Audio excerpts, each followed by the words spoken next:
We can go band for band. Okay, Central. We can go...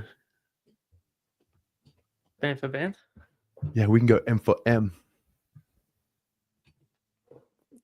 I don't know. I don't know the words. It's not really my music. I made a new chant for you today, and you didn't give me any love. I didn't. No, I gave you love. No, you didn't give me any love. You did not give me any love. I was like chanting. I was like, young Aristotle. He's just a young Aristotle. Young Aristotle. Yeah, and then you got shitty because I didn't say hi to you. Yeah, that's right. There's more important people in the world, mate. Anyway. Hello, everybody, and welcome to the Biased Footy Show. This is a Carlton-lensed footy show where we cover every single game of football coming up this week. It's round 14. Lots to talk about. How are you, Ari? My esteemed guest with his very, very interesting water bottle. Mate, why is this interesting? Get a Yeti. Frank Green on top, mate. No, Yeti. Can't believe I'm saying this. I used to be so anti-Frank Green, but I'm now not. Yeti serves a way better practical purpose than a Frank Green. Absolutely not. Frank Green, straw. Okay. And then thing, which is like really handy because you can just like pick it up with one finger. Yeah. So a friend of mine had that, and we used to go to the gym together, and it broke. Whereas a handle like that will never break. Yeah, but that's no. Also, you can go camping with it. Also, pause. Keeps the temperature. Also, it's a weapon if needed. But what are you going to do? Hit me over the head with that Frank Green? It's going to bend. Firstly, I'm a lover, not a fighter, so I'll never hit. Secondly, does it look like I go camping? No, but you might one day. I severely doubt. And what was your second point? Protection. It keeps the temperature. No, it keeps temperature. This keeps temperature as well. Yeah. I guarantee you this would keep ice blocks in for longer than what that would keep ice blocks in it. Yeah, but just drink water. Who cares about if it's cold or not? It's water, hydrate you. Look. Anyway, this was actually gifted to me. That's why I'm drinking from it. So if you gift me a Yeti, I might drink from that. Okay. Frank Green is for boys. Yeti is for men. Frank Green is the influencer choice. You know what? I agree. I agree. Frank Green's for boys. Yeti's for men. No, disagree. I'll pass this on, by the way, to the relevant people, and then you'll get a spray, and that's fine. Will I? Yeah. Okay. Fair enough. How was your weekend, mate? How was your round 13?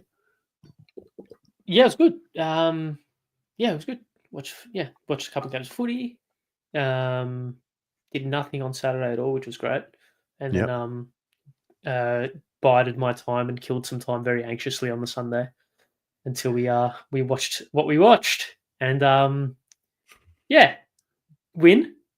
You I think we brought up that swamp stat where Carlton, over the last 500 games that each club have played, only the Giants and the Suns have won less games than Carlton. Yeah. Yeah. That is my rationale for the way that I've but enjoyed the win. It's like, in my lifetime, we have not seen many wins. So I will be celebrating every win that we get. Yeah. Yeah. Yeah, there was a bit of not controversy. There was a bit of, it's just frustration, I think, at the end of the day. And look, I'm not going to sit here and say that it's not justified, because no, not at all. Not at all. The performance for 2.5 quarters was pretty bad. It was pretty bad. Have you watched the replay? No, I've watched the mini, not the full game. Can I suggest go and watch the replay? I think the first half was not bad. Right. But for missed opportunities in the second quarter. But I don't think the first half as a whole was that bad. The third quarter was where the panic kicked in, and it was really in the space of 7 to 8 minutes. But What is the solution for players on the field to just get out there and say, calm down, like relax? I don't know. It's It's bizarre like, because chill, guys. because last year, for some reason, this play in my mind just sticks with me. It was when we versus the Giants last year at Marvel, Yeah. and there was a play in the kind of back pocket where I think it was Akers, might have been Lewis Young as well. I can't quite remember. But anyway, they were. It was a couple of our players jammed in a tight space, and normally there you'd expect the handball slightly out of space, high looping kick down the line. It's the Carlton tradition. But for whatever reason, they played it out. They worked their hands. They linked up, and I think it ended up with a Tom DeConing set shot and goal. And that play is always stuck in my mind as to being like, wow, is that the turning point for this group? Like, I know it's one play, you can't really say like that's a turning point, but that's an example of the group turning around into being like this composed, calm team that trusts the process and goes through the motions, sort of thing. Right. But in the space of 12 months, it feels like, yeah, that hasn't happened. Yeah. So yeah, Rocco, just to clarify, it's not just chill, everything's gonna be okay. It's the pressure comes and their ability to stay composed under the pressure is what I'm talking about. I'm not saying come out and just like chill, don't worry, everything's gonna be okay, laissez-faire, like, it's all good. No, I've got this in the bag. It's just the sequence of events in that third quarter. And it starts with, Doherty just dropping the simplest of marks on the switch, which leads to the pressure kick, which leads to the pressure kick, which leads to, the wrong decision, Akers not handballing, which leads to Matt Carroll just shanking it. And one becomes three becomes five mistakes, which then becomes, oh my goodness, we are under siege. We invite it on with the way that we play. It's invited pressure. And I don't know if you watch First Use or just watched. It is a snowball only Carlton. Jeff White was running through some of these decisions defensively. Like, we rush the ball carrier as opposed to, stay back for a few more seconds and let our other Carlton players chase from behind. And I just think it's such a few little tinkers rather than a rebuild. Yeah. Yeah, I do tend to agree. I also think, look, I don't want to sit here and concede the fact that this will be the case for the rest of this group, because I feel like there is the scope for it to turn around. However, considering the way that we play when we have the ball, like normally, it's traditionally crash and bash, contest pressure, high intensity, high octane, that sort of thing. We're not a side that can calm the ball down even when there is no pressure, if that makes sense. Like, even when there's no pressure, it always seems that we're going sort of thing. And that sometimes leads to the long kicks down the line and the kind of monotonous, repetitive game plan that we kind of don't like for the most part. So I feel like it's just in this group's nature. And because I don't know, do you have to take the good with the bad, or is the bad just too bad at this stage that the good can't outweigh it? The road to the top is filled with pain and misery and discomfort. We just haven't really, you know what it is? We haven't had a period of time where we've found genuine momentum. I mean, I know that we won a few games early in the year and then we ended up beating Geelong, but then that was cut short pretty quickly because a loss came pretty quickly after that. And we were already chasing tail because we were 0-4. So we haven't really had momentum in the positive. Whereas this time last year, we had won games and we were ahead of, 50% winning and losing. Yeah. This year we've been chasing tail the whole time, really. And that goes from preseason. So yeah, it's like the only thing we haven't seen is some positive momentum after squaring off the ledger. And I just think anything that these guys do takes them out of the moment. As soon as you're out of the moment for a split second, that's when the doubt creeps in and that's when the mistakes happen. And have you seen that meme of the guy who, like, before he was in the war and after he was in the war. It's like an old photo. Do you know what I'm talking about? Yeah, with like the 1,000-mile stare sort of deal. Yeah, let me hang on. Meme of Yeah. I think it's almost like it's almost the way of like the way that the club has kind of been over the last 3 years has been very up and down and has been sort of like peaks and troughs. Like we had a great 2023, well, 2022 was great until it wasn't. 2023 wasn't great until it was. 2024 was great until it wasn't. Until it was again, and then it wasn't. So I feel like you can see it in the microcosm of every single play. It's like it starts really well and then goes bad, or it's really bad and then it gets good. We just haven't found. To be fair, sorry, before we go into this, we haven't found a consistent period over like 3/4 of a season of being good or bad. So it's really bizarre. If you watch the replay, the guy on the right is what I see in Jacob Wiedering's face during the games. On the left, it's Jacob Wiedering during the week when he's talking to Jared Waitley on radio after a week off and a break and telling him how good the break was. And then on the right, this is what I see on his face. It's panic, it's stress, it's, oh my God, if we lose. I do feel for him, a lot of them as well. Like they're carrying that, whatever they're carrying. And they're under the pump and it's self-inflicted, and they're kind of playing new kids on the fly, and you got to kind of like carry the kids as well a little bit. Like, God bless Cooper Lord, he made some mistakes as well. Young Matt Carroll made some mistakes. So like, I mean, senior guys are making mistakes, and the game is full of mistakes. And in the game full of mistakes, you got to try and like find wins. But then you got this like noise of like, you need to win by more. 30 years, rebuild. Graham Ryan's coming to take your jobs. Sack your coach. So no room for error. No room. But again, like those 4 losses to start the year kind of like set the tone for the year, and they just haven't been able to find some clear air. And maybe with a couple of wins in the next few weeks, hopefully they can find some clear air, cling on to it, and go from there. Otherwise, or not. I don't know. Well, this is the first time since round 2, since the loss to Hawthorn, where we can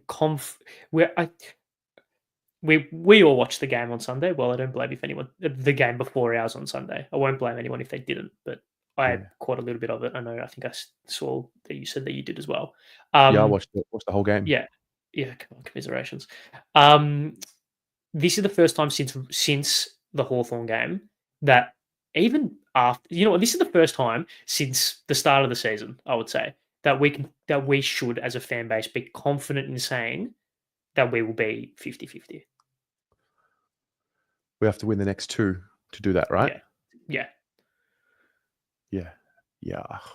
Because even after the Geelong game where we were 3-4, going to Adelaide in the way that they were playing in our history there against them, probably not and even Sydney and the Giants, probably should have definitely beaten Sydney considering what's happened in the last couple of weeks. Giants as well, probably, but I feel like there's a different level of you must get to parity over the next 2 weeks because of just the golfing class. And I say that considering us, but come on. I did think that if they were going to lose any of the 3, it would be the one on Sunday. And I think they felt that too. I think they also knew that, if we lose this, like coach is gone, or like the reaction that would happen. I just see it on their faces, and I don't know how it goes away. Like maybe it is just winning. The quicker they can detach themselves away from it's weird because we need them to detach themselves from the result. They need to be detached from the fear of failure and the ambition for success, and just find themselves in that flow state in a world where every fan is attached to the win and the win only. Yeah. And the industry. So bizarre, but that's the complexity of sport. Just got to keep going. Yeah. Yeah. So look, we'll get to Carlton again when we get to the Sunday game. It's the last game of the round as well, so we can kind of come off a long run with all the rest of the games and then finish strong. Yeah. Well, let's go through it, shall we? Actually, before we do that, how'd you go on the tipping, mate? How'd you go? Just did all right.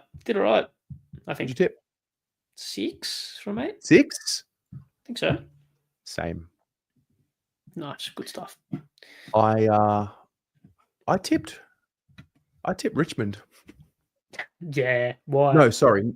No, I didn't. You know how I tipped Hawthorn last week? Mm-hmm. I didn't tip them before the game. I got scared. Right. It does serve me right. It came back to bite me in the ass. Good. That should. I agree. And then I tipped your Giants. Yeah, we'll get to them. Don't worry. We'll get to them. Yeah, we will get to them. How many total tips are you on? I am on total tips 72. I'm on 70, so I'm a bit heartbroken that I missed the cutoff by 1. It's almost tip Richmond just to get that screen grab, but alas, we aren't here. Yeah. Well, let's just take a look at the leaderboard. ESPN Footy Tips user 2 ahead of Locke Mitchell, the Mighty Turnips, and Deb Sharples. Who's done well. Locke Mitchell's come from the heavens. Come from the clouds. Liv Morrow biding her time in 7th. Just, I think a charge late in the season will see her get back to where she belongs on top. I'm rooting for Liv Morrow here. Yeah. And just quietly, Teresa is 19th. Rocco, where are you, mate? What's the story? Letting the family down, man. Yeah, mate. Oh, yeah. You know what? 3 in the top 48. That's not bad. That's not bad. My bad. I'll pay it. I will pay that. I think that's a pretty good effort. Mate, my boy Joshy Bootsman has had a bit of a fall off. It's all right. He'll come back. Yeah, I don't think he will. Okay. So, yeah, but the stakes are starting to really increase with you and I because you can't be affording to lose this and, shave your eyebrows. That's just fuck off. he can get fucked. Absolutely not. Not in a million years. Here's a fun fact. That is probably my most complimented facial feature. Your eyebrows? Yeah. A lot of people think I get them done, and I don't. So I'll take it. You don't get them done? No. Mate, you should appreciate that. I have to go once a month, get them threaded. It fucking hurts. Can't tell ya. No, I know people who go once a week. It's okay. Once a week? No. Maybe once, maybe more so. Yeah. No, it's gotten to the point where I walk in, I look at my lady, and I'm like, come on. And she just knows. It's so painful. Like, it's so painful. Is it to like make them like shaped? Well, it's just to clean them up, shape them up, trim them. Mate, maintenance. Get laser. Nah. But you know what I've learned?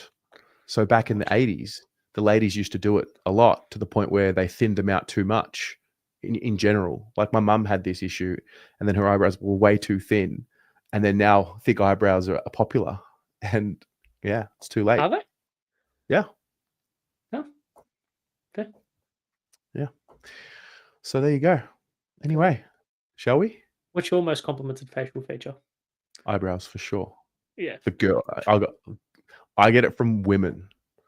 Yeah. It's funny because like women will compliment me all the time. Oh, fucking here. Like as in genuinely, it's like, whoa. Have a look at this guy. Have a look at this shagger. But then like insecure middle-aged men with children on Twitter try and go me for it. So it's interesting. It's like, wow, how manly are you making fun of another man's eyebrows?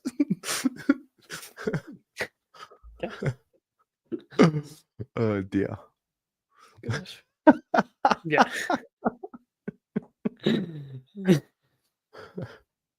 I wonder. No, we said facial feature, to be fair. Most complimented facial feature. I thought we just Not- said feature. No. Yeah. Feature would be something else. Anyway, let's put a lot of fodder into this show. Let's get cracking. Okay, I'd argue the fodder's the best bit, but Okay. I would argue we need to get back on track. St Kilda Western Bulldogs, Thursday, 7:30 p.m. That's tomorrow night. The Saints off a bye. You've given some real insight here and some thoughts about the Saints. You've given them a little bit more love. Yeah, well, I'm nothing but a man of my word, and I think I did say that I'll start giving the Saints a little bit more love. I think I did say that. So, Sam Darcy back. This is a miracle. Yeah, it's crazy. Yeah, like a genuine football miracle, right? Yeah, it went from torn ACL, gone, see you bye, to broken leg, ligament damage or whatever it was, probably still out for the year, maybe back for finals. Then it went a possible surgery. Then it was the same injury but no surgery. Then it was like he just cut like 2 months off his recovery time, and now he's back. Yeah, crazy, especially for a bloke that tall. Who I assume that injuries probably take a little bit longer to heal for people who are like 210 centimeters. So, I have a theory, and this was validated to me in a conversation I had earlier with Pommy. I have a theory about this. I think the Saints will win this game, and Darcy will need a few weeks to just gel, and it's going to be a little bit clunky early, but it will come good for them. Thoughts? I can take the second point on board. I don't see the Saints winning this though. Jack Sinclair's 200th game. Jack McRae back against his old club. They didn't want to play him in the midfield. A little bit of this, a little bit of that, bit of attitude, you know? Yeah. No, I completely understand where you're coming from. But I just don't. I think the Dogs will be too strong. Yeah. Maybe I've been speaking to Jake a little bit too much. I got a little bit of something for the Saints tomorrow night. And I also think they'll beat Collingwood next week. Here we go. Speaking quickly on both teams, both teams have been in the news cycle for different reasons. Obviously, the Dogs with their Luke Beveridge extension for 2 years, just ever persistent, will never get sacked. Is it too early? Is it does this feel weird? Because I find it a bit strange. I get what you're saying. You know what? I think he does deserve to be rewarded, considering the period of time that they've gone through. That, you know, it's been tumultuous. Jamara, is he playing? Is he not? There's just been dysfunction happening, and I think there's something to look at it for Carlton as well. I mean, there's things that are happening with players, and he's been able to just like get this group through to a point where you're like, oh, this is the new version of the Dogs. You know, they traded players, they got rid of certain players. I rate Bevo. I like Bevo, and it's been made really clear over and over that the players really like him and respect him as well. And he's able to empower players to play really good footy. I think Matt Kennedy's a great example. You got this new wave of group that are coming through. The Frasers, the Sam Davidsons, these types, and I think he's just got them, humming along for this next wave. And I don't know, like maybe it was too soon, but also I don't know if it's healthy to have a coach have that lingering doubt about whether he's going to coach at the end of the season for too long, Yeah, no, I would tend to agree, especially on that last point. I also think it's quite interesting considering this is probably the third iteration of teams that he's gone through. Obviously, he had that team that he won the flag with, which kind of saw him through the next couple of years, and then he had the next era with the team that the team that got into the next grand final. So it's interesting to see if he can take a third team. Obviously, there's consistencies throughout, Bont being probably the biggest one of them all. But it would be interesting to see if he can take a third iteration of the team, like a third rebuild back to a grand final. I mean, I'm assuming it's a 2-year extension, so not end of next season, end of the season next. Or just maybe end of next season. So yeah, I guess it'll be interesting to see if he can do that. Because if he can, I mean, I think that definitely does prove himself as a coach. Even though if he wins it or doesn't, different story. But if you can take realistically, if you can take 3 different teams to grand finals, because that's what he would do if he got them there again. It's pretty impressive. Yeah. We'll see. TDK or NAS for the Saints, you've written here. Yeah. Is it Well, a case considering of TDK or Nazaya Wanganeen Millera? I wouldn't say that necessarily. I think they do have enough cash in the bank. However, obviously Nazaya's been in the news recently, for a bunch of different reasons. I think it's one of those things where it's like, if it is the case where they spend 1.7 on TDK and because of that they have to lose Naz, I wouldn't do that if I was the Saints. I think the priority should be Naz. I just don't think TDK is going to St Kilda. Okay, so even after the buy, even after the fact that there's been no contract talks, no movement on the contract after the buy, that he's still going to go. Yeah, or stay even. Interesting. Another person who's actually had who's had no contract movement post the buy, who's out of contract, is Mark Spontempelli. Yeah, just a watch, maybe. Just to watch. Was that put on the agenda by anyone in particular? Yeah, by Sam McClure and Mitch Cleary, Traders podcast every Wednesday morning. Brilliant. Absolutely. It is my ritual. I go to work, put my bag down, get my AirPods, put them in, go to the bathroom, come back, make a coffee, sit down, and start the day. Can I pass on a message to Sammy from you? Well, yes, you can. You can. Okay. You can. I would love it if he could not persistently talk shit about the A-League at every single possible opportunity that he gets. Oh, but like he's just challenging the A-League to be better.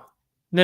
There's a difference between challenging the A-League to be better and just being persistent and over the top and exaggerative and just like really, really hammering the point home for no reason.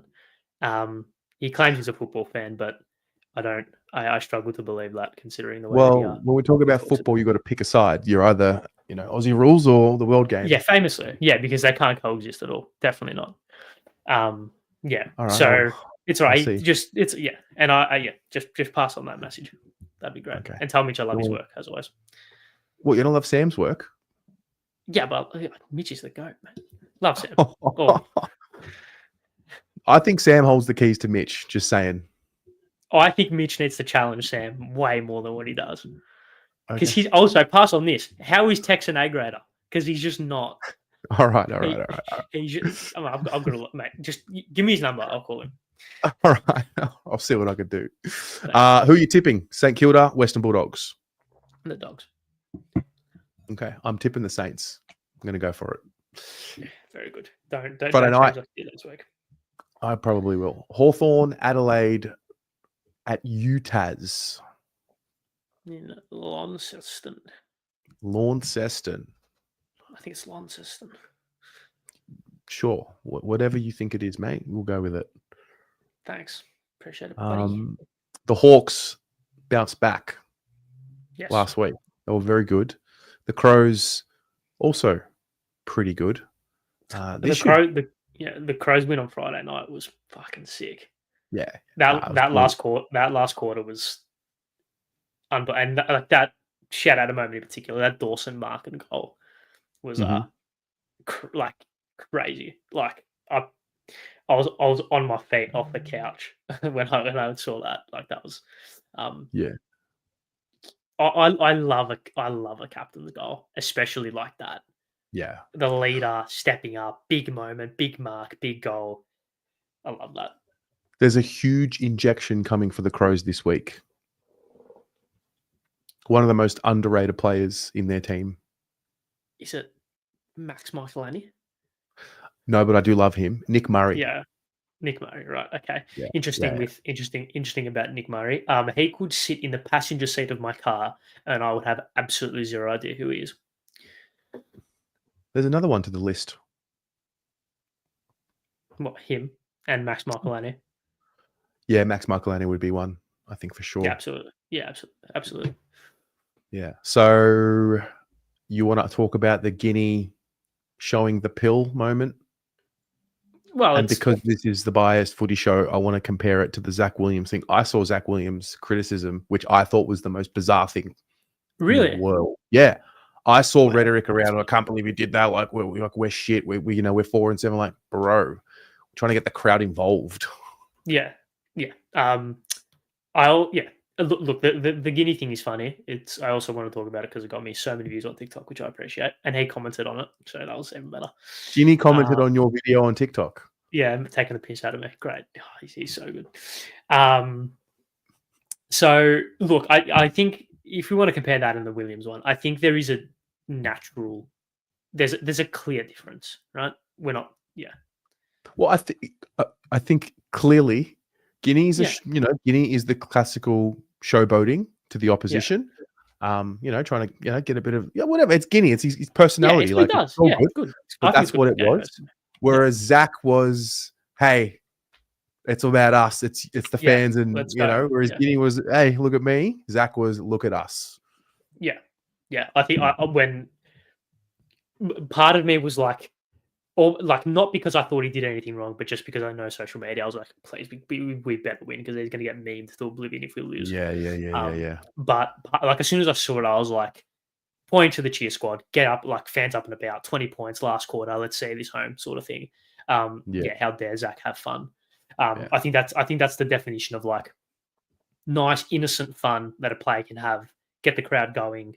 It's not disrespectful or anything. But Guinea, I thought, was the opposite. But I also think the reason why I feel like it's not free to criticize per se, but why I don't feel totally bad for singling him out in a sense. I feel like this will be harsh, but point being, I think he knows what he's doing. I think he's very much aware. I'm very much aware that he knows when he's running into an open goal and turns around to show the ball. He knows exactly what he's doing. He knows the backlash that's going to come from it. He's playing into it, and he's willing to play that part of the game. Good on him. Yep. So, who are you tipping? Hawthorn or Adelaide? I will be following my trend of the last week, which I will be taking off the rest of the season, and that is following the bookies' favourites. And the bookies' favourite have Hawthorn winning this game. Yeah, I'm tipping Hawthorn as well. Against my better judgment, because I do like the Crows, but I'll do tipping Hawthorn. Third blockbuster game in a row, I would say here. Brisbane GWS Saturday 1:20 at the Gabba. You here have insinuated that both teams are fraudulent. The Giants, I understand. Are you saying the Lions could be fraudulent?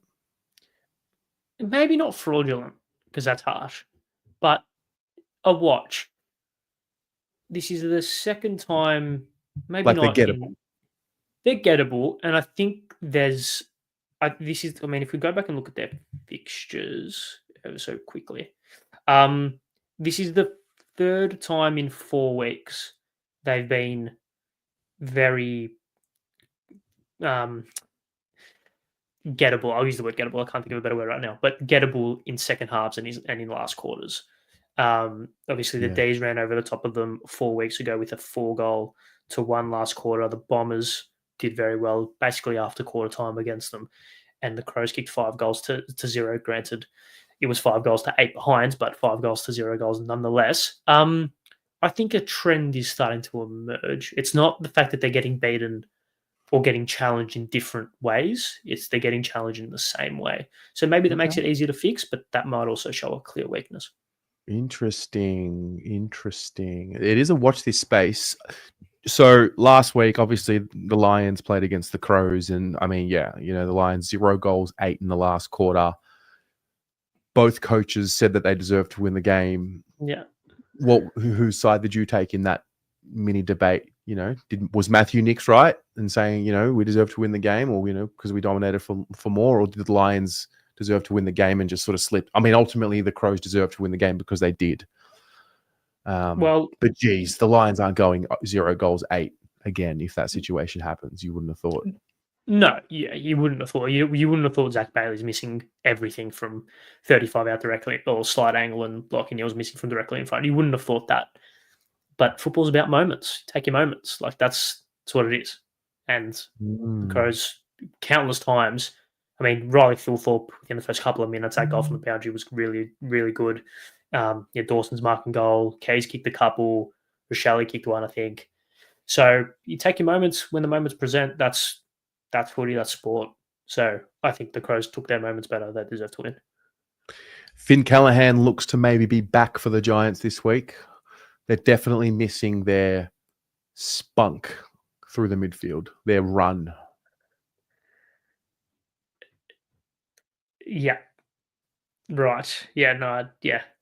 Yeah. They are. They're missing that engine room. You're right. I think Finn provides a big, powerful base for them to That really je ne sais explode. quoi, you know? Yeah. To explode out of the middle. Yeah. You're right. Yeah. Who you tipping? This is the Lions for me. I believe they'll be favourites, so I'll be tipping them. Yeah. Why can't you just not be a coward every once in a while? Because I want to win. Okay. Essendon, Geelong, Saturday, 4:15 p.m. at the MCG. Is this going to be one of those games of opposition teams that we have just played, who then go on to get dominated, and we're like, oh, see, we couldn't do what Geelong did to the under-12? Is that what's going to happen on Saturday? Probably. I can see a world where Jeremy Cameron kicks 12 and everyone's like, why can't Charlie do that? But then you watch that, they got Grind. I'm adding this guy to my list of his top 3 now of my most favorite players outside of Carlton. Brian Myers. Yeah. Good, can play. Good Geelong boy. Bro, guess what pick he was? He's on 54. 57, I think it was. Yeah. Everyone's sort of up in arms this week around, Geelong, how have they got salary cap? Yeah. Sure. But when you nail some of these picks, like Tom Stewart, like Brian Myers, like Sean Manor, and you nail these picks, these mid-season, they haven't had top picks, but they've nailed the picks that they have brought in. It's man, this is what happens. Yeah. Good to see you watched Agenda Setters as well. So I saw the graphic and it reminded me as well. I'm like, yeah, well, let's stop complaining and just be better. Yeah. Good to see you develop your own thought and own opinion. Love that for you. I think there's going to be questions about every single team's salary cap when they can attract big players season after season. But good scale. I mean, the Swans do the same. Granted, they have the academy to help them, but the Swans do the same, and I think that's why, probably barring this season, they've been able to stay as competitive as what they have been over the last decade and a bit. So maybe over 2 decades now. So they know what they're doing down there at the Cattery. They can pick Lawson Humphries from the fucking Waffle Twos or wherever he came from, and he can be a handy footballer. I don't see us picking anyone out from the VAFA.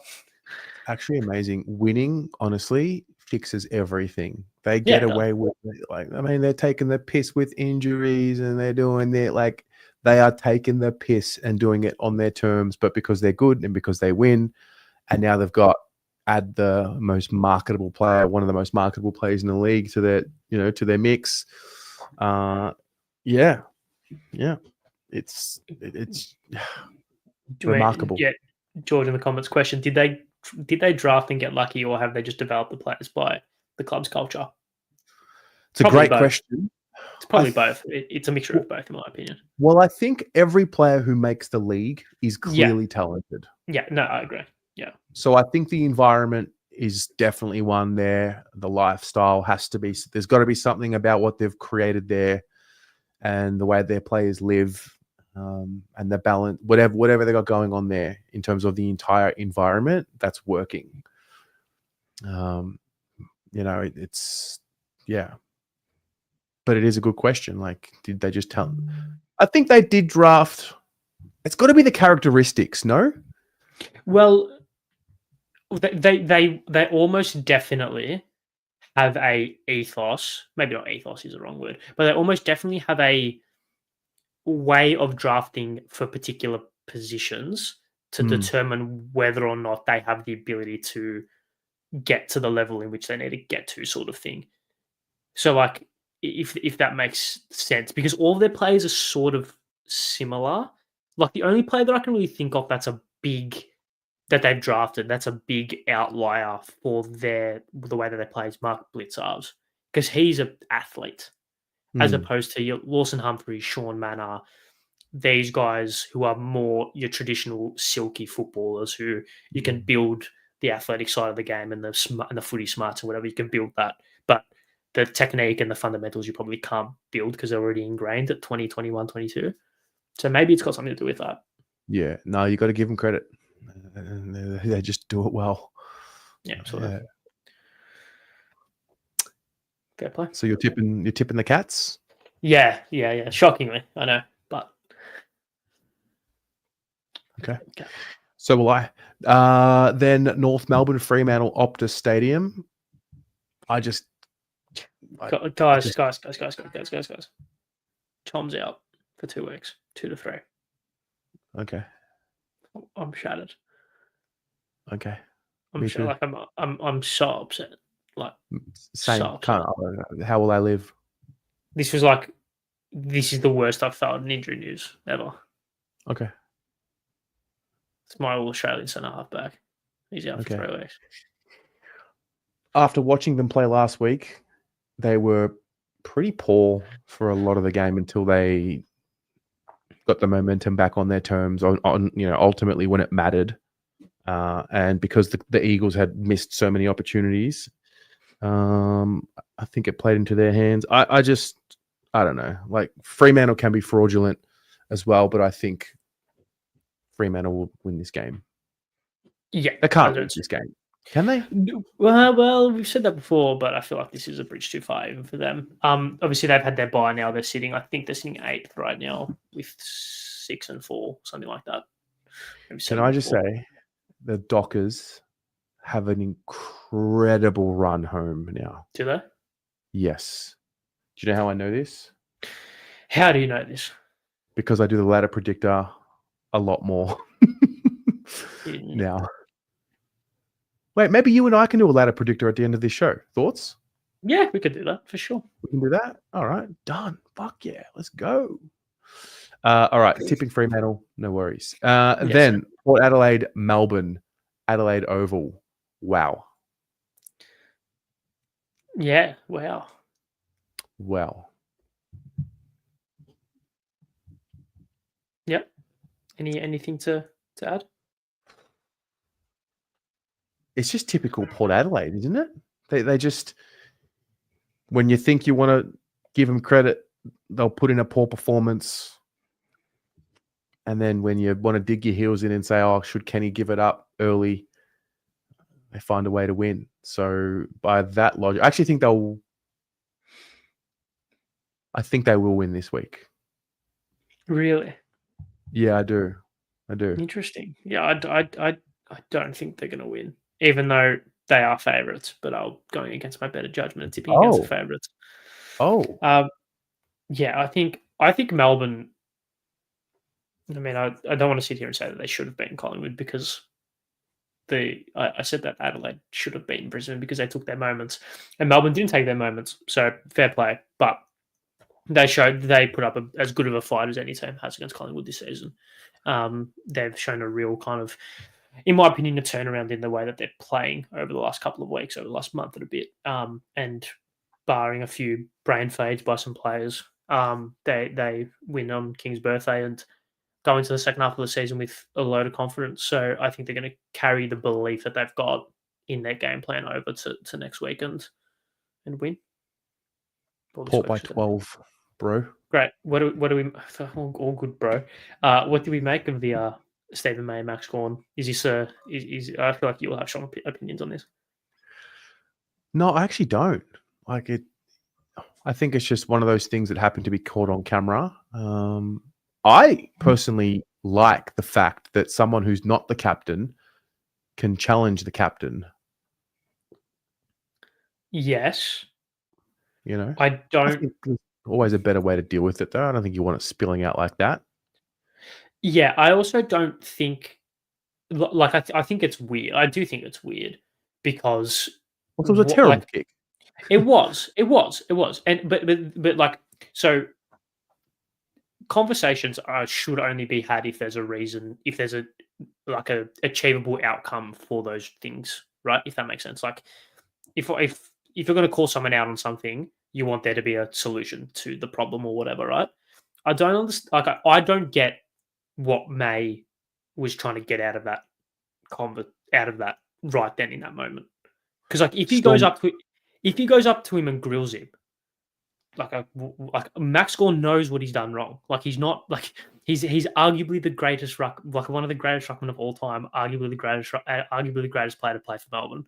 Like he knows what he's done wrong. You don't need to tell him that he's done something wrong. But isn't this the thing that we are complaining about? We miss at Carlton.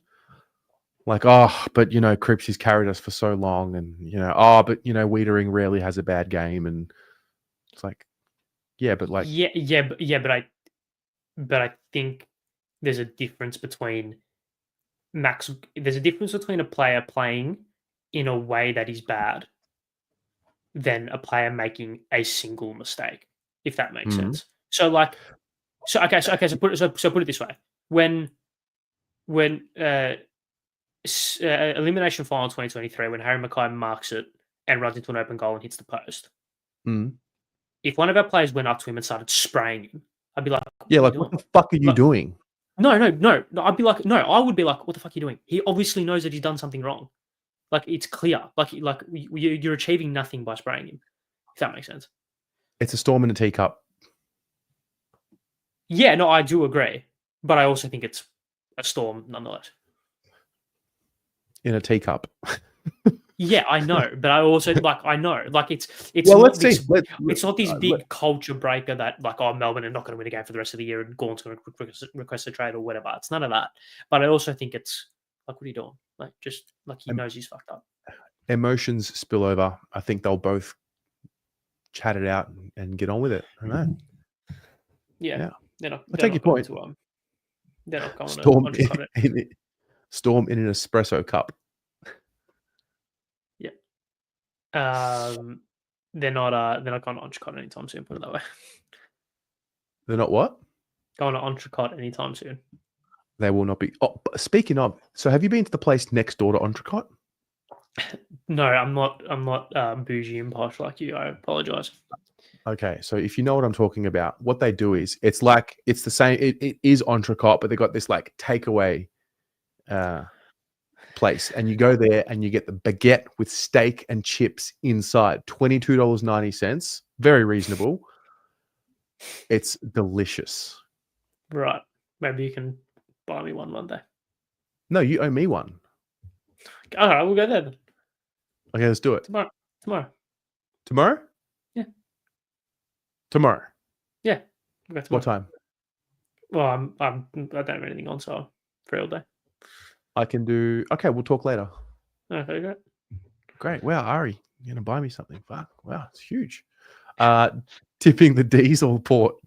The D's, fucking come off it. I'm tipping Port. All right. Now let's spend the next 45 minutes talking about this game. Carlton Eagles, 6:10 p.m. for us on the East Coast. Like, I'm not getting cocky. I'm not being arrogant. I respect opposition, but like, surely this isn't even about like if we're serious, if we're a real contender, we win this game. Like, this is just, we had 36 scoring shots last time we played them. Yeah, I think we average a winning margin of like 70-something points under the Michael Voss tenure at Carlton against West Coast. And we've played them a couple of times away from, I think we've only played them once at home as well in that time. So, even when we were shit in 2023, we belted them by 90 odd or whatever it was. So, it might have been over 100, can't remember. So yeah, we just have to, right? Not negotiable. Yeah, as in like goes without saying. And the what we're going to get an opportunity for this week is, I mean, the Eagles, again, not being disrespectful, but they will allow for clearer passages of play with ball movement and things of that nature. Yeah, because of the capacity of them as a team and where they're at, and it's just the reality. They're on the bottom for a reason.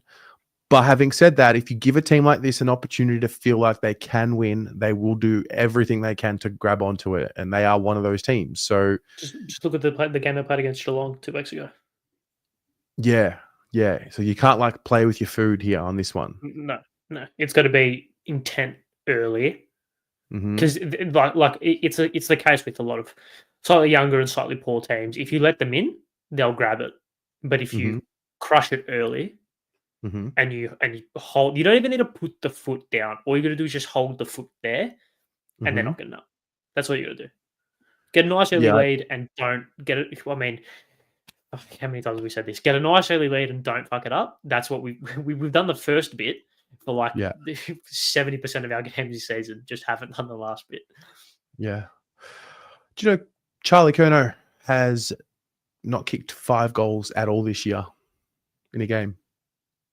Yeah, Mm. interesting. Not saying Charlie has to kick 10 goals this week. It'd be nice.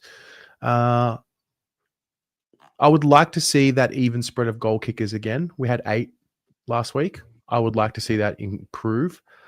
I would like to see a player like Jesse Motlop back it up.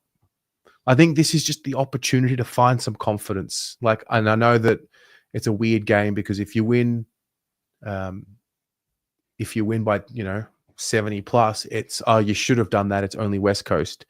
If you win by less than 30, it's oh my god, what are you doing? You only just beat a team of under 12s, or maybe this team's more under 8s. And then if you lose, it is nuke the joint. It's just one of those weird ones, and I think we've got to try and stop living in the comparative mindset. Like, just take it for what it is. Each quarter, just do what you got to do to improve little bit by little bit. And I think maybe we can enjoy this week. Yeah, I think the players will take that mindset. I think they will. I think from a Yeah. supporter base, you got to look at it from the perspective of like they took it up right. They took it right up to Geelong until the last maybe 10 or so minutes of the game. Took it right up to Brisbane. They've taken it right up to a couple of half decent teams Yeah. so far this season. So it's not one of these ones where like if we only win by 70 points, if we win by 70 points, and it's only West Coast. Like, no, like they're an AFL team. Granted, they're not great, but also it's like if you win by 70 points, you win by 70 points. Like, Mhm. come on, right? So yeah, I think it is a good opportunity to build confidence. It's a good opportunity to back up what was a character building win. I understand the drop off late on in the game, or probably during the second half, I should say, wasn't ideal. But we held on. We lose that exact game in round one, like almost bar for bar, band for band, as you said early on. We lost that exact game in round one, like almost carbon copy. So the fact that we held off against probably slightly better opposition, I guess, can give us some positive.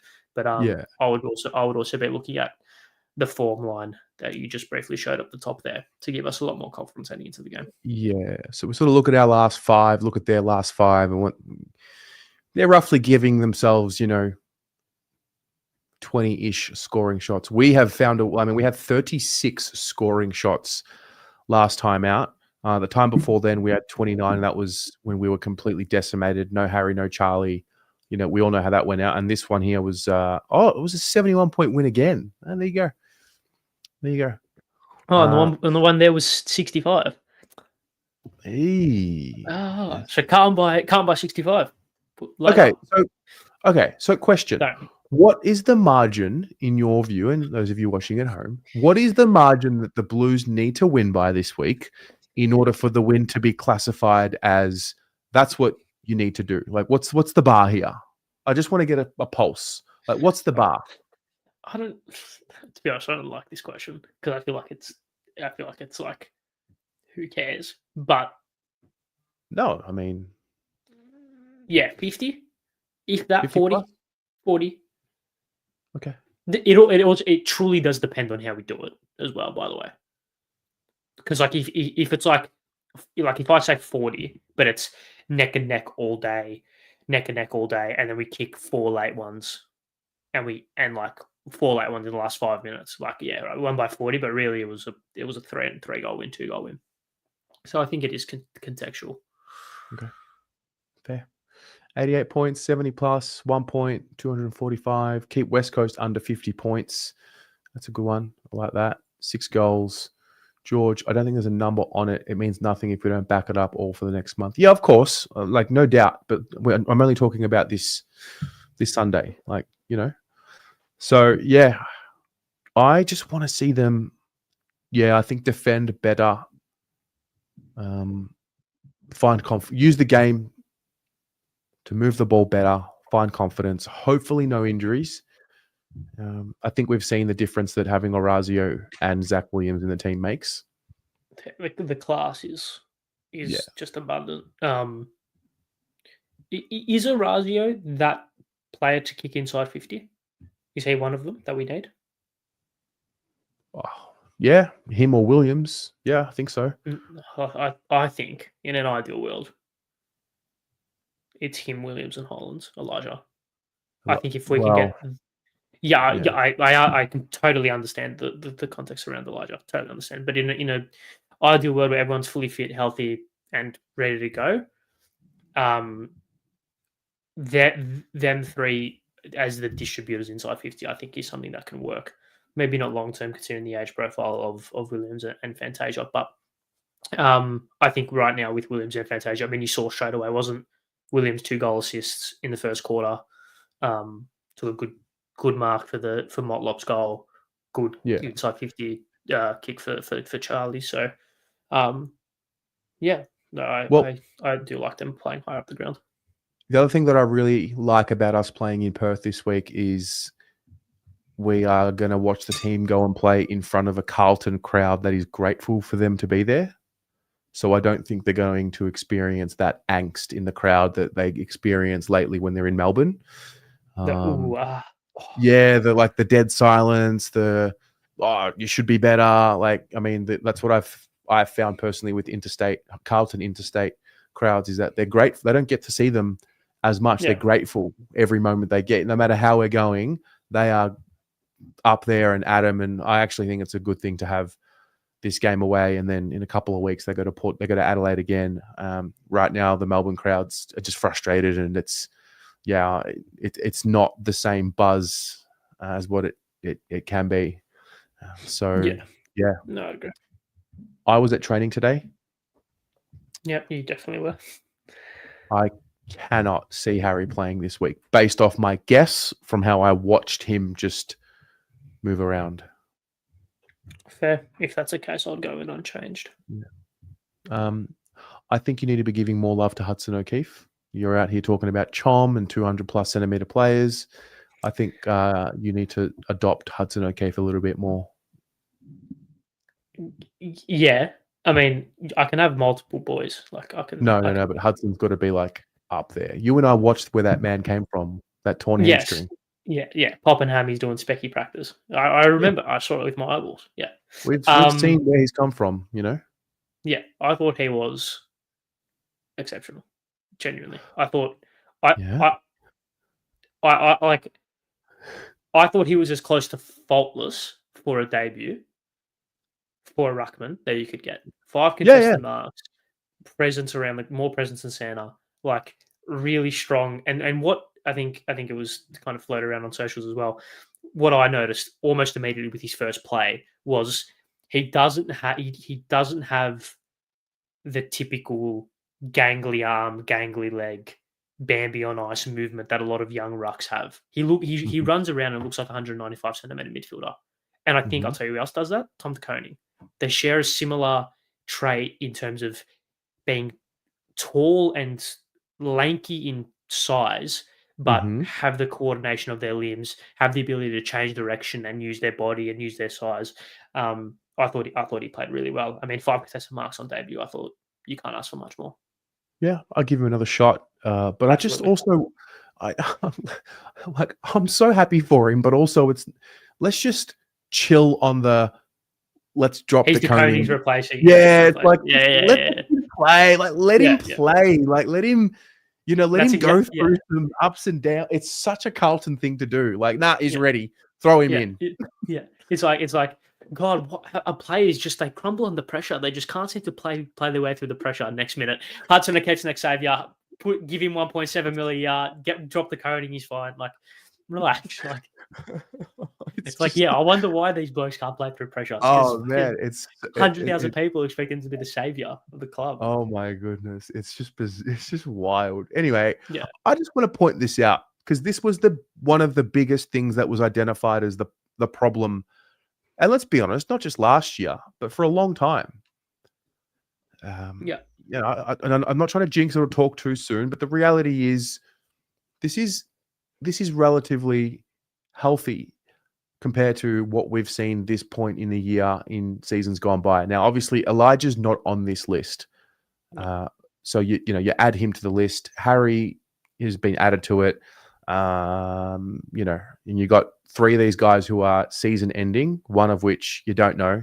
Let me tell you this. Nick Newman did more training today at a higher intensity than Harry Mackay. So take of that what you will. While we're on him, should we be in a position where we're fucking 6 and 12 or whatever and finals is done? Do you play? Yeah. Finals is done. Yeah, finals is done. No. Yeah, okay. So he's. I wouldn't say he's a break glass, but he's a. If we're there, God, he's useful. God, he's handy. I don't have mail. Please don't misinterpret what I'm about to say. My eye test leads me to guess. Yeah. Again, I don't have mail. I'm not this expert. I'm not putting a lock on it. None of that.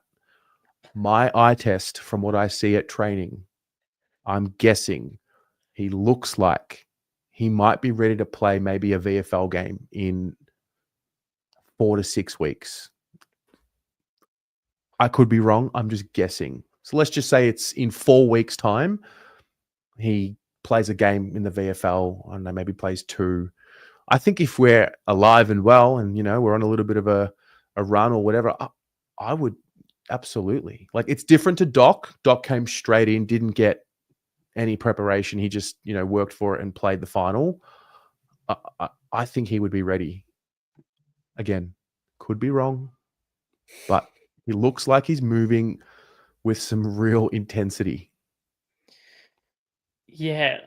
I don't know. Interesting. We'll have to wait and see. Would you play him? It's very contextual. I would. If we're alive.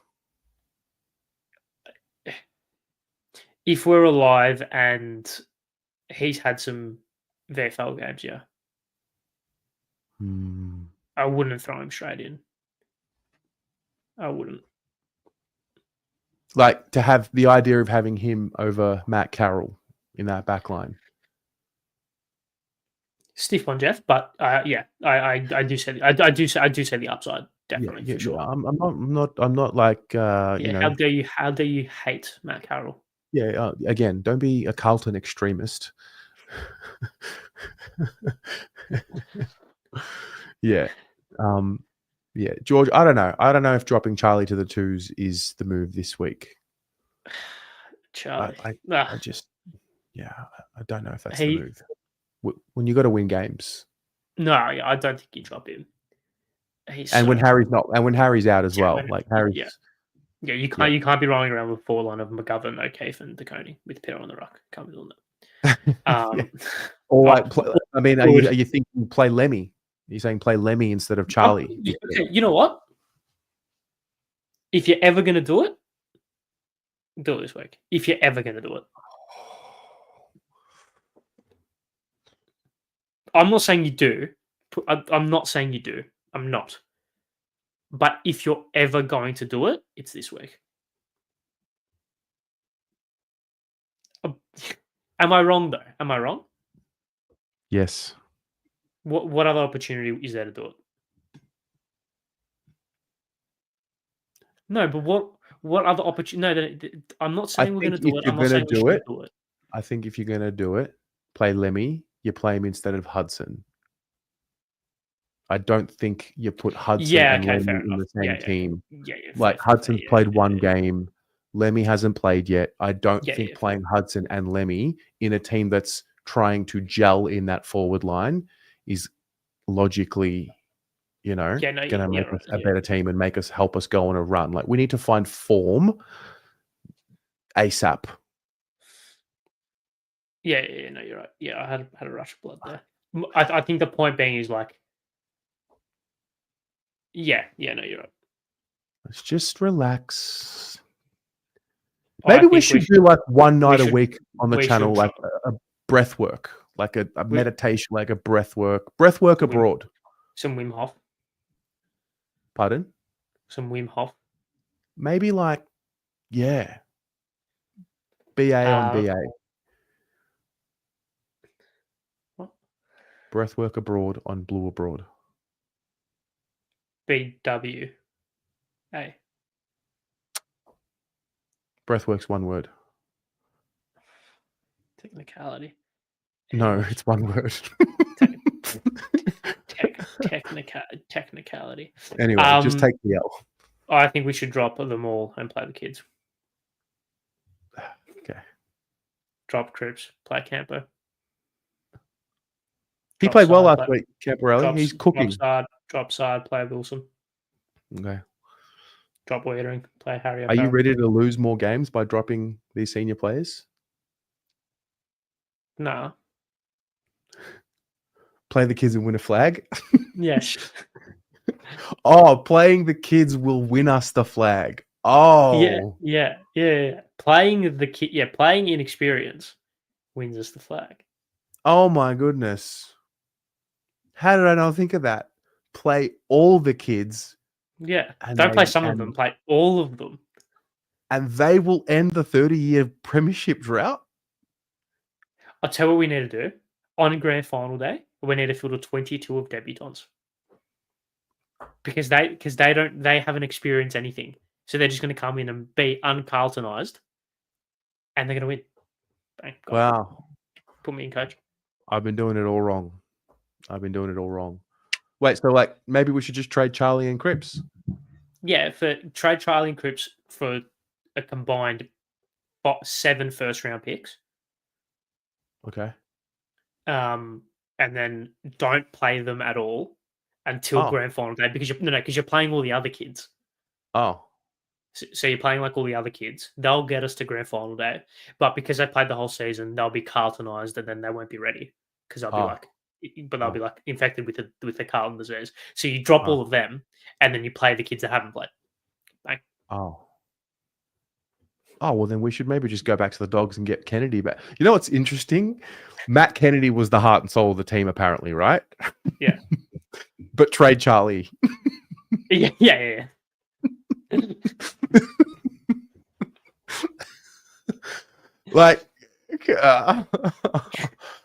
I love everyone. Only Carl, mate. Say, I should be, mate. Make me no. Forget the board. Make me president. Get me on. I know what I'm doing. What I'm doing. Oh dear. Well, no one's tried it, so you can't look at precedent to say that it won't work. Okay. What is the expectation for the amount of sackings that Graham Wright needs to make in order for people to say, "Oh, I told you he would be good for us"? I have a feeling people are going to be disappointed with how many sackings. I think there's this thought he's going to come in and there's we're just.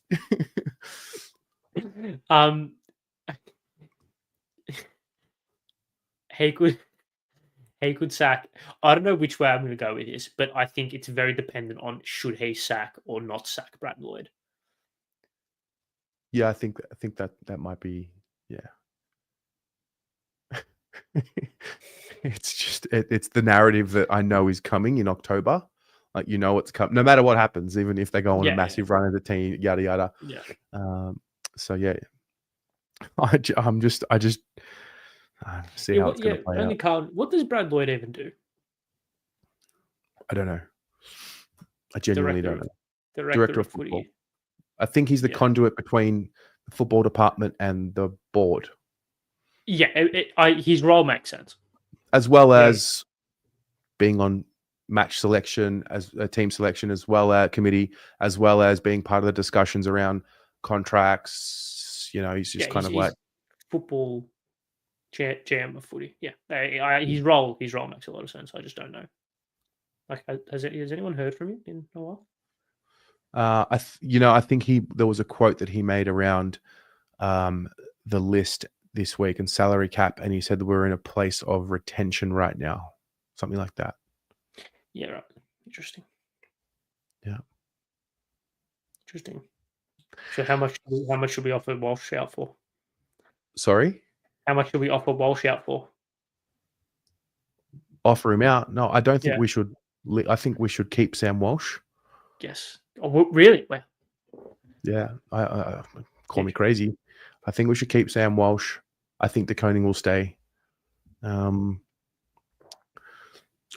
I do think one of them will go, and I don't know what. Like irrational fear.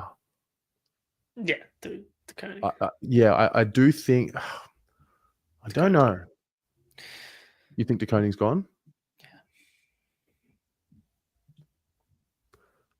Maybe Get the first round combo. Get the first round combo.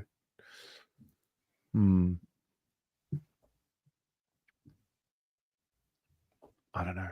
We will see. We will. Are you tipping Carlton? Yes, I will. Okay. I will tip the Blues.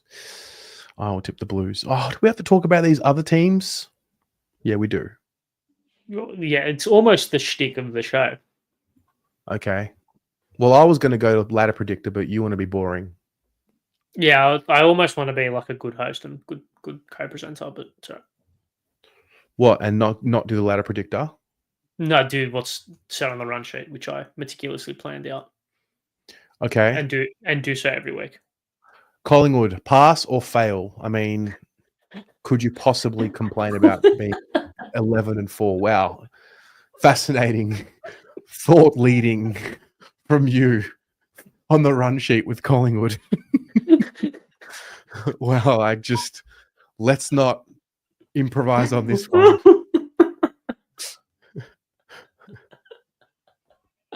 Oh, that is so funny. I think we should do the predictor, but that's just me. I'm going to clip that up. That's great fun.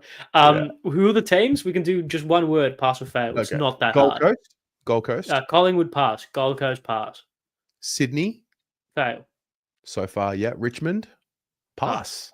Yeah. Great. Well, was that too arduous for you or what? Yeah, it was actually. Yeah, unsurprising. All right. So you know what it means, right? You know what all this means?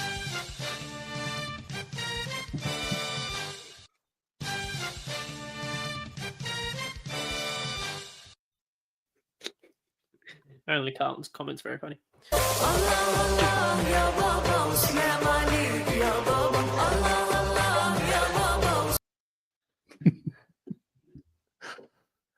Sorry, I'm in a mood. Really? We have 18 minutes to play this game because at 7:30, the round 14 preview comes out on the Blue YouTube channel. Do you think we can do this? I wonder who scheduled that. Me. Yep. You need to be a little bit more grateful. I am great. I'm very grateful. No, I think you push the limits of your gratitude at times. Yeah. Like you get an hour. Like you're right. I don't think you speak to anyone for more than an hour. Maybe Pommy. That's it. Yeah. So you know what? Yeah. Actually, you know what? I'm so lucky. I rule. Yeah, you get more time on air with me all week. Okay, apart from Pommy, but mate, Pommy's Pommy. Like there's levels to the game. That's right. No, I'm very appreciative. It's all good. All right, let's go. So we're tipping the Dogs favorite. Oh yeah, Dogs. Hawks. Okay. Brisbane at the Gabba. Yep. Cats. Geelong. Fremantle. Melbourne. Oh, all right, fine. Carlton. We'll just make sure we make that one about 60, right? Yeah, just give us a percentage. Yeah, nice. Yeah, no, just let the boys know we're about it. Next week, Fremantle, Essendon. Bro. Only Carlton. We absolutely can do a show where everyone does the ladder predictor. Geelong, Brisbane, GMHBA. Geelong. Carlton, North. Oh. No chom. Yeah. So charge Nicky 12. So give us the boost. Oh god, what a battle of mid. Port. Yeah, probably. Actually works perfectly. Lose this week, win next week, lose again. Lose the week after. Yeah, of course, absolutely. They got 3 weeks in Adelaide in a row. Port. So just Collingwood, St Kilda. I think this is an upset, but I know you're going to say Collingwood. No, we can tip St Kilda. That's fine. They've got to lose one. And they were You're 0-4 out of the bye last year. Yeah. GWS, Gold Coast, NG. GWS. So you're saying that the Gold Coast will lose 3 in a row. Interesting. Marvel, Western Bulldogs will win this game. Yeah, probably. Yep. Good to say we're Okay. really firing through this. Yeah. Port Adelaide, Carlton, Adelaide. It's massive. Carlton. Really? Yeah. Okay. That's 4 in a row. Vibes. Sydney, Western Bulldogs, SCG. Dogs. Gold Coast, Melbourne.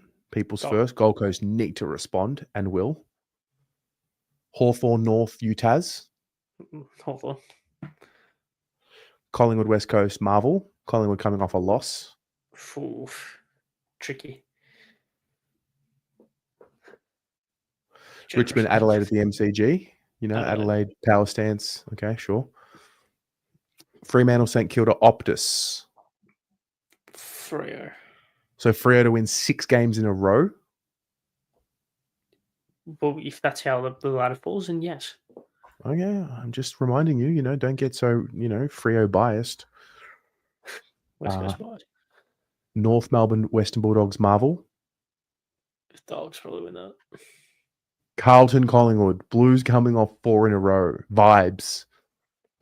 Finally got themselves out of the thing. They're 8-7 above the ledger.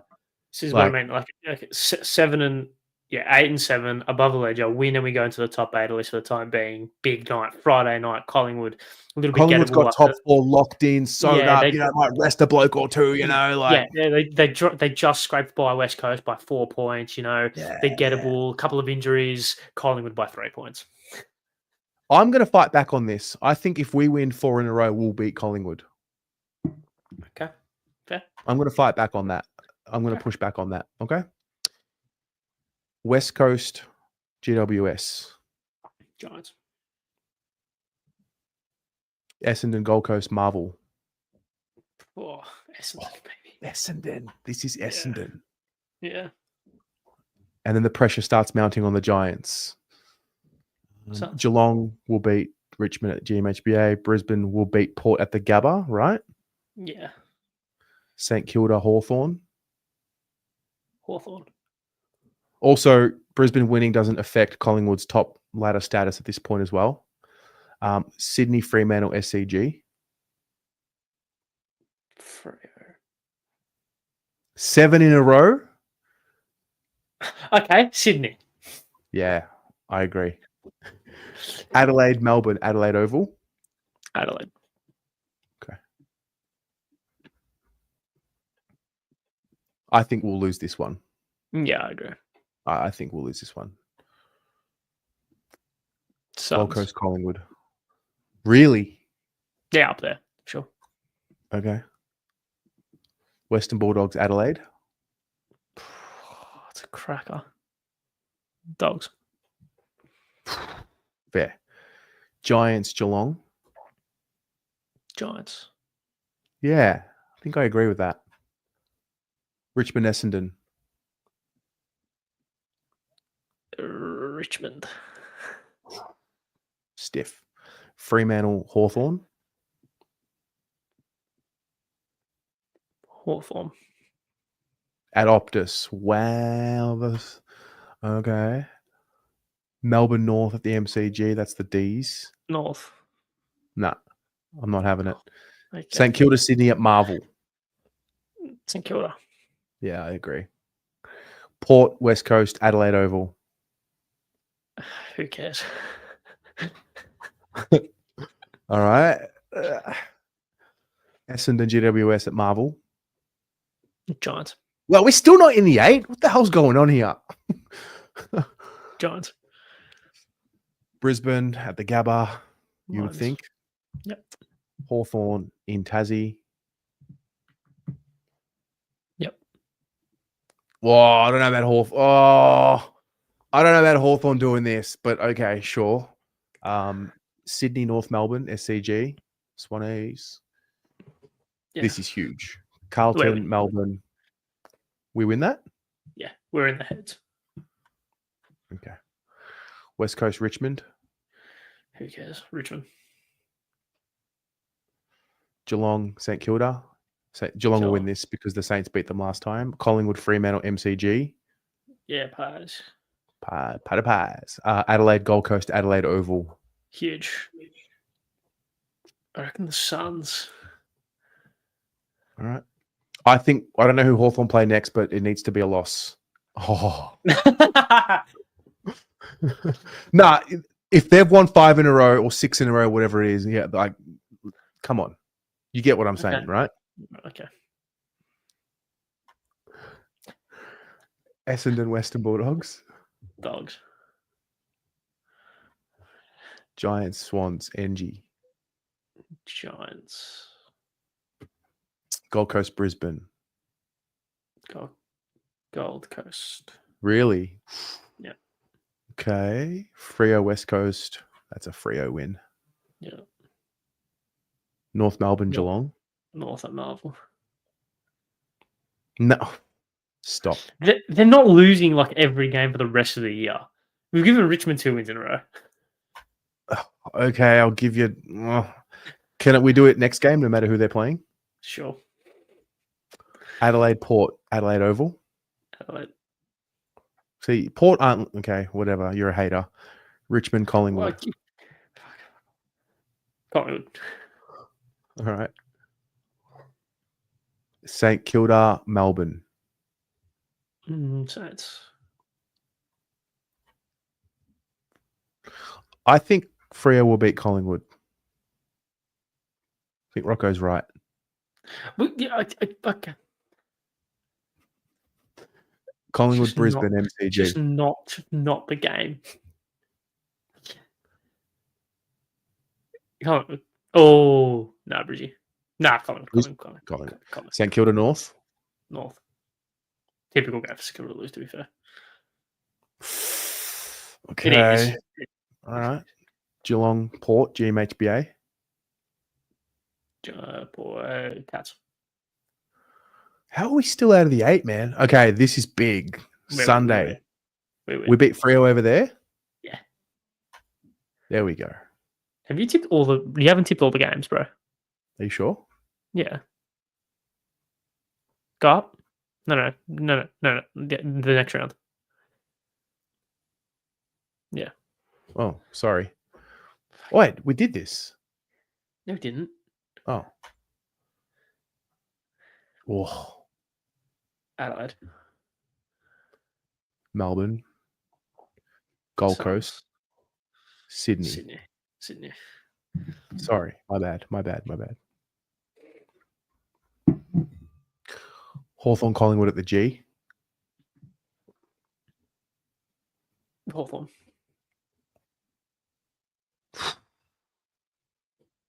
I think everyone evens out a little bit. Yeah, that's what I'm trying to do. Richmond, St Kilda. I think the Bombers will win more than what we've got here, but anyway. At the J, Richmond. Oh, okay. Brisbane. I mean, it doesn't matter. Who cares? Carlton, Gold Coast at Marvel. It's huge. We win that. Okay. Port, Freo at Adelaide. Freo. So you think Port's going to be the big slider? Yep. Giants, North. That'll be the Giants. Yeah, Canberra. Melbourne to beat the Dogs at the G or the Dogs? Melbourne. Okay. Keep their season alive. West Coast, Adelaide, Optus. Adelaide. Essendon, St Kilda, Marvel. This is St Kilda probably. Yeah.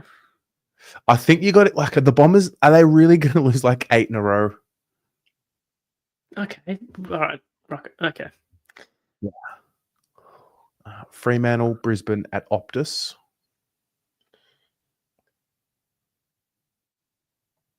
Freo. Gold Coast, GWS, People's First. Suns. Carlton, Port, rematch, Win. Marvel. Us. Win. Sure. Adelaide, Collingwood at Adelaide.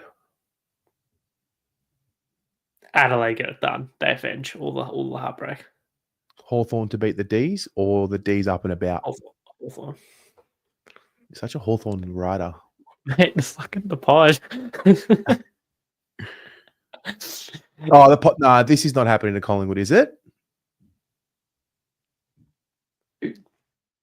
No, okay, go back. You tipped Freo to beat them at the G. I did. That's true. That's way more egregious.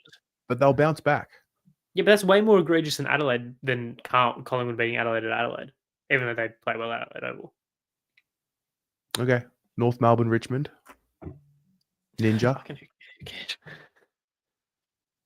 North. Go North. Sydney, Geelong, SCG. Cats.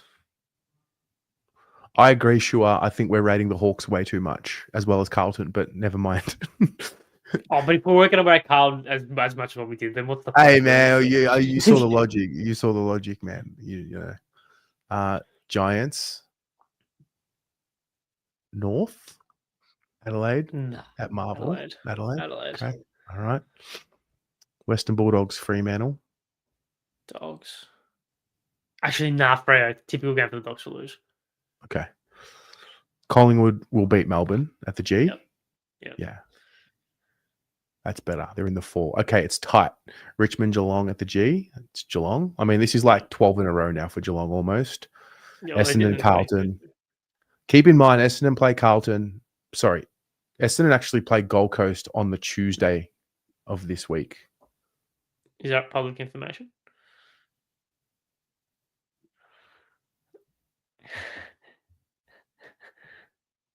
I think so. Are you guessing? Are you assuming? I think that's right. Okay. And it's away. So yeah, they definitely lose that regardless. And they will beat them. Brisbane, Hawthorn at the Gabba. Well, Brisbane are winning this at the Gabba. Yeah, Brisbane will win that. Port Adelaide, Gold Coast at Adelaide Oval. Suns, probably. Keeping in mind it'll be the 5-day break.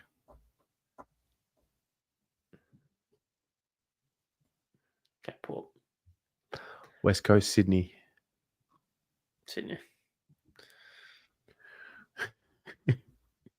This is disgusting. So you say that we've rated Hawthorn highly. They finished 7th, which I think is pretty fair enough. Okay, we've given Carlton way too many wins. One too many.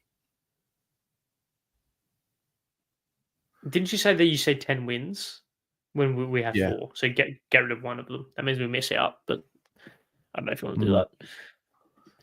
Hey, man. Whatever.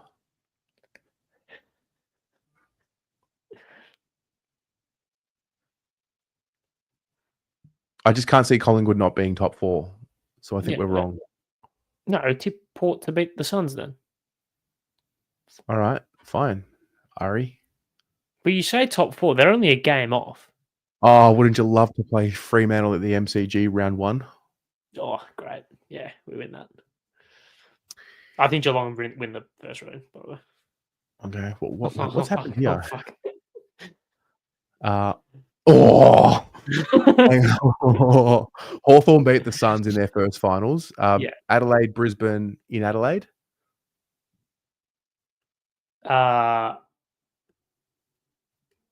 Is that 2v3? Yeah.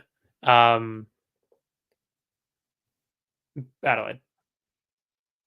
Okay.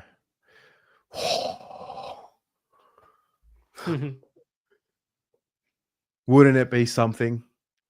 Wouldn't it just straight be sets? Something? Straight sets exit. Oh, wait.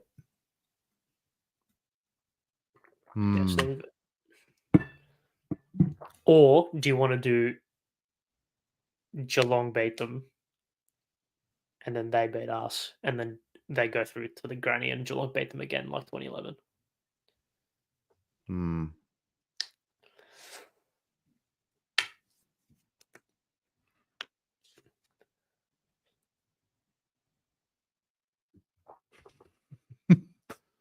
Adelaide prelim at the Adelaide Oval. Disaster. Nah, battle scars. They've got battle scars. Battle scars. Oh, fuck. No, revenge at the J for Brisbane. I don't. Oh, yeah. Yeah. And then we play the J better than Brisbane, so we'll win. Okay. Back. This is just absolutely ridiculous. Ari, it has been a pleasure. Thank you for having me on, mate. I say that like no worries. Ladies and gents, thanks for being here. Stay tuned. The preview is out right now. See you soon. Go Blues. Go Blues. Delusion.